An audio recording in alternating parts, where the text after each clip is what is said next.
ఇట్లా హైదరాబాద్లో central university లాగా హెచ్సియు లాగా అట్లా భారతదేశంలో చాలా సెంట్రల్ యూనివర్సిటీస్ ఉన్నాయి. అట్లాగే స్టేట్ యూనివర్సిటీస్ ఉన్నాయి. అట్లాగే ఇప్పుడు ప్రైవేట్ రంగంలో కూడా డీమ్డ్ యూనివర్సిటీలు, ప్రైవేట్ యూనివర్సిటీలు ఇట్లా రకరకాలుగా వచ్చినాయి. వీటితో పాటు కొన్ని ప్రత్యేకమైన సెంటర్స్ ఆఫ్ ఎక్సలెన్స్, ఐఐటీలు కావచ్చు, ఐఐఎంలు కావచ్చు, మన హైదరాబాద్లో ఐఎస్బి కావచ్చు, IIIT కావచ్చు, ఇట్లా కొన్ని నిష్ ఇన్స్టిట్యూషన్స్ కూడా ఉన్నాయి.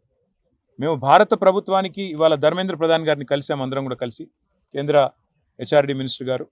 వారికి ఏం విజ్ఞప్తి చేశామంటే ఈ యూజీసీ మార్చే ప్రయత్నం ఏదైతే చేస్తున్నదో నిబంధనలు, అందులో మొట్టమొదటిది మాకు అభ్యంతరకరమైనది ఏమి అంటే భవిష్యత్తులో రాష్ట్రాల యొక్క హక్కులను హరిస్తూ ప్రజాస్వామిక అదేవిధంగా సమాఖ్య స్ఫూర్తికి విరుద్ధంగా అన్ని విశ్వవిద్యాలయాల్లో కూడా, రాష్ట్ర విశ్వవిద్యాలయాల్లో కూడా, స్టేట్ యూనివర్సిటీస్లో కూడా సెర్చ్ కమిటీలకు, వైస్ ఛాన్సలర్ నియామకానికి సంబంధించి సెర్చ్ కమిటీలకు రాష్ట్ర గవర్నర్ గారికే బాధ్యత పెడుతూ ఒక నిర్ణయం తీసుకుంటున్నారు.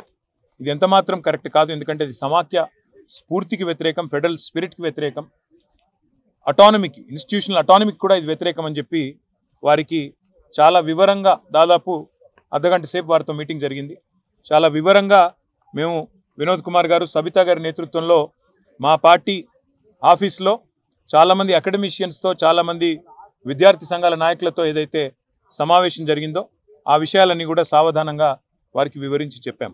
అట్లాగే వైస్ ఛాన్సలర్ల ఎంపిక విషయంలో కూడా పారదర్శకత పాటిస్తూ నిష్ణాతులైన వారికి అవకాశాలు ఇవ్వాలి అని వారు కూడా సూచించారు. మేము కూడా ఏకీభవించాం. ఖచ్చితంగా నిష్ణాతులే ఉండాలి, ఖచ్చితంగా అకాడమిషియన్సే ఉండాలి. అట్లా ఉంటేనే పిల్లలకు కూడా భవిష్యత్తు ఉంటుంది, దేశానికి కూడా భవిష్యత్తు ఉంటుందని చెప్పి కూడా వారికి కూడా చెప్పినాం. కానీ ఈ విషయంలో కేంద్రం పూర్తిగా కంట్రోల్ తీసుకోవడం గవర్నర్ల ద్వారా మంచిది కాదు, సమాఖ్య స్ఫూర్తికి మాత్రం ఇది వ్యతిరేకం, this is against federal spirit అని చెప్పి కూడా వారికి గట్టిగా ఖండితంగా చెప్పడం జరిగింది. అట్లాగే రాష్ట్రంలో కాదు, దేశం మొత్తంలో అన్ని విశ్వవిద్యాలయాల్లో కూడా దళిత, గిరిజన, బలహీన వర్గాల బీసీ స్టూడెంట్స్, స్కాలర్స్ కావచ్చు, పోస్ట్ గ్రాడ్యుయేట్ స్టూడెంట్స్ కావచ్చు, పిహెచ్డి స్కాలర్స్ కావచ్చు, ఇంకా మిగతా పిల్లలు కావచ్చు, ఇవాళ పెడుతున్న ఒక నిబంధన వల్ల వారికి తీవ్రమైన అన్యాయం జరిగే అవకాశం ఉందని చెప్పి కూడా మేము వివరించి చెప్పాం. ఒక క్లాజ్ తీసుకొస్తా ఉన్నారు, no suitable candidate found, NSF అని ఒకటి తీసుకొస్తా ఉన్నారు.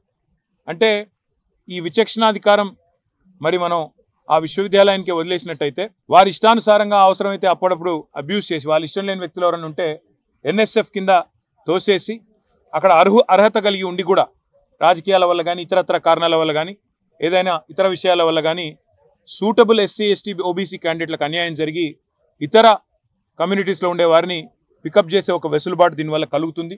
ఇది చాలా అన్యాయం, ఇది మంచిది ఎంతమాత్రం కాదు. కాన్స్టిట్యూషనల్ భారత రాజ్యాంగం ఇచ్చిన హక్కు రిజర్వేషన్. మరి అట్లాంటి పరిస్థితుల్లో ఈ రకమైన ఒక నో సూటబుల్ క్యాండిడేట్ అనే ఒక నిబంధన తీసుకొచ్చి